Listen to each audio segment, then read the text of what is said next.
Hey guys, subscribe for daily content. And if you're shopping for gear, make sure you check out the description for the newest items at some of the very best online retailers. There's also links for some of the items that I personally recommend. Thanks! What's going on YouTube? Metal Complex here, and today I've got another interesting knife review slash knife overview to share with you guys. This is the Vanguard and Maxworks Esox, or Esox, it's probably Esox. Anyways, I think this knife is really flying under the radar for a lot of people. When I first saw this listed on DLT Trading, I thought, it looks kind of neat. It's pretty straightforward. It's a very knife-looking knife, but looks kind of nice, and Vanguard does a good job.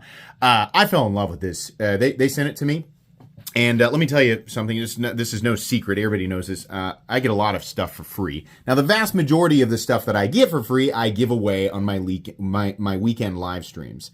Sometimes I keep things. I'm going to keep this. It's not to say that I give away everything that I don't like. That's not true. I don't have room to keep all of the things that I like. So I try to, be really particular about the stuff that I keep in my collection. And I am going to keep this. This is a really, really awesome knife. I really loved carrying this one. It just put a big smile on my face, and I'll explain why here in just a moment. Thanks so much to my patrons for supporting me. And thank you so much to Vanguard for sending this in. Make sure your notifications are on for the Metal Complex YouTube channel so that you don't miss content and my live stream giveaways. So, yeah.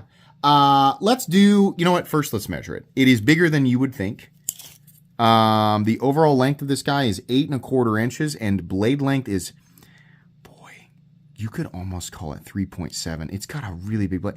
The actual cutting edge is 3.65 inches. The blade to handle ratio on this is awesome. It is, this thing I feel like is really optimized for me. It's not without flaw, but it is really good. Up against the 80-10 and my own Excalibur. So part of the reason why I like this knife so much, it's very different than Excalibur, but we're very similar in a lot of places. Blade to handle ratio, a lot of the ergonomic zones minus the forward choil, the straightness of the blade and the handle. There's a lot here. It really doesn't surprise me that I ended up falling in love with this thing, and it shouldn't surprise you either. Let's put it up against the Spyderco PM2 and the Spyderco Para 3. It is bigger than both and with way more cutting edge. Let's put it up against the Benchmade Grip Tool, in this case the Ritter Hogue and the Hogue Deca. Okay, how is the action? Boy, oh boy, does this thing have some serious pivot action. It is very crispy on deployment. It's very easy to disengage. Right at the top, you'll catch it just behind the sharpening choil, and it will fall very smooth into the closed position. Now, you can hear the hiss of the bearings there. You can hear it. It's not the bearings. This is the detent ball riding on the blade face, right? This will break in, but that pivot action is absolutely insane. It is so easy and convenient to manipulate, and that detent is really tuned perfectly. Now, this isn't necessarily uncommon or hard to do, but they've taken that and they've just absolutely maxed out that experience. If you're the type of person who likes a full-size knife that has thumb studs and no flipper tab, and you want the action to be good, you want the disengagement of, assuming you like frame locks, this is about peak, right? I'm not saying no one's ever done it better. I mean, it's around, for the cost of this, this is very, very, very good for people who like that stuff. I'm really happy with it.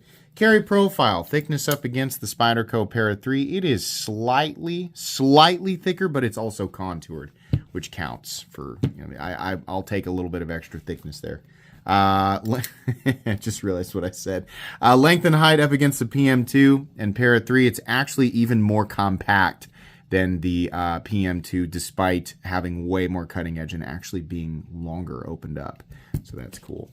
Let's do a hardware check. I'll get out my tools as per usual. My tools are very inexpensive and very recommendable. You can find them right down in the section of my description that talks about the tools I use on this channel. Look at this. Part of the reason why I like this so much is there is no visible show side hardware. I mean, outside of the female end of the pivot here, but on this side is where the hardware is. You've got a T8. Let me just put it in the thing. You have a, oh, is that T10? I think that's actually a T10. We have a T10. You guys are awesome. T10 pivot. And then all the rest of this stuff here is going to be T8.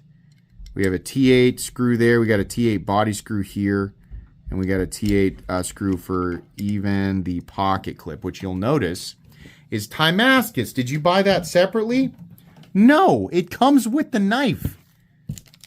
Like, here's the old clip, whatever. If you're like, that's stupid, I'd put the black one. That's fine. You can do that. But they just give you a free one. Now, initially, I looked at what I thought was the base price of this knife, and I was like, that's a sneaky way to sell a clip. And then I realized I was not looking at the base price. I found the one with the base price and checked to make sure that it actually came with the Timascus clip. And to my knowledge, yes, it does. That's pretty amazing. They just, yeah, it really feels like they're just giving you a Timascus clip. That's cool, because typically stuff like this on the low end runs $50. So I like that a lot. This is stupidly simple to take apart and put back together, adjust, all of that. Wickedly simple. As long as you have the right tools for the job, you should be good to go. Let's weigh it and measure the blade stock thickness, and then let's talk about some stuff here. So the blade is somewhat thick at 158 thousandths, so close to XM18 thickness. And then your weight here, so this is titanium and M390, and it is milled out for weight reduction. But it comes in at, it's not crazy, 4.8 ounces for full tie, right? Not a perfect blade to weight ratio, but the balance on it is excellent right behind the pivot there. Okay, meat and potatoes time. Number one, I got to point this out. The one on DLT Trading that says polished blade. Yeah, when Vanguard says that they're polishing a blade, actually should have had this out. When Vanguard says that they're going to polish a blade, they absolutely mean that they're going to polish the blade. So here's another Vanguard knife with a polished blade. And yeah, that's what they mean, right? This was another knife made by Vanguard. Not only did they offer this one, I think at the time of this recording, the polished version of this knife is still available. They also actually do offer this in polished DLC, which I have to assume is quite literally the same polishing, but DLC coated. Is this one DLC? No, this is PVD. So this version and the standard version with no coating, which are the same price, right? It's either PVD or it's satin and gray titanium, right? Or blasted or whatever. I can't remember. And these are the base items. $40 more gets you polished or polished DLC, and you still get the Timascus clip. Like, it's pretty amazing. The difference between the price. Usually I wait till the end to talk about the price tag because I want to make a bunch of other points about the knife before people judge it based on the price tag. But it's $279 for this version, or $320 for the polished version. Which I'm going to just go ahead and tell you, I think the price is great. Right? I don't have a problem with that at all. Pretty intense that you have that polishing as an option. Ergonomically, this is a freaking dream. You have jimping that's just perfect. It's perfect. Index finger and thumb position complementary, really, really nice. The thumb stud is in the cutting path just a bit, probably about half an inch, but most of the time you're not going to cut straight down. I didn't find it to be an issue, but it is worth pointing out. This also has a very short, stubby little plunge grind, which is going to bother some people. It's not going to bother me. It'll take me an eternity to remove enough material for that to be an issue. But some people, especially if you're going to dedicate to using this knife and only this knife or this knife and just a couple other knives, it might cause a problem for you, right? I love how minimal everything is as far as, the billboarding. There's just a logo here and a logo here, and that is it. The Vanguard and the MaxWorks logo. That's it. And then they even put M390 up here, or inside here, which is really, really good. The cutting geometry, it comes down to kind of a medium thick edge, but the edge is sharpened nicely from the factory, right? Really, really good. I don't have any issues with that whatsoever. You've got a little, plenty sharp tip. The cutting bevel is even. I feel like Vanguard has just gotten better and better and better with their overall fit and finish and execution. I cannot get over that action. Feels really good. Is this actually? I'm gonna zoom way in on this and look because I can't see. Yeah, we have very, very fine milling, and I think this is really just a product of machining the Titan. I think that's just like what it looks like after it's machined, but it does have extremely fine texturing on it that's really only visible if you zoom away. I can't My eyes are getting bad. I can't actually see that texturing in person, right? Very simple backspacer with a little lanyard bar back there. This is right hand only, which is a bummer because you gave us a symmetrical or nearly symmetrical clip, right? In and out of the pocket is a breeze. This is a beautifully easy to carry pocket knife. Just love it. Steel lock bar insert that doubles as the over travel stop. Stop pin located in its traditional position. Position? What's wrong with my voice? No blade play up, down, left, or right. No lock stick. No pivot lash. Ridiculously smooth. And a nice medium detent to allow you to easily deploy that blade there. This along with Jeff Blauvelt's design, which is the other one that I just showed. Like, these are my two favorite things to come out of Vanguard. Like, this is insane, dude. This is as close as it gets to a true mirror. I mean, it is essentially a true mirror. The fact that they're doing that, and they're apparently even doing it on DLC. Dude, the only other company that I know that's really doing it like that is CKF. These knives, I mean, okay, admittedly, like, there's a lot going on with this CKF, but the Vanguard stuff is going to cost less than half most of the time versus CKF. That is an insanely good deal. Like, yeah, okay, I'm not saying $320 for a pocket knife is cheap. No, I'm saying when you are comparing the other available options online or in the entirety of the knife world that are titanium framed, DLC coated with DLC coated mirror polished blades, is $320 for that a good deal? Oh my God, yeah. It's crazy. That's crazy. You could say, oh, you know, no, Kuhn was doing that and Kaiser's doing that. Kaiser has close to a good, you know, Kunwu's got a nice, here's what Kunwu does, right? They do the satin DLC, and are they capable of a mirror polish DLC? Oh yeah, definitely. If you've seen Sergio's or Kunwu's Instagram, yeah, they definitely are capable of it, right?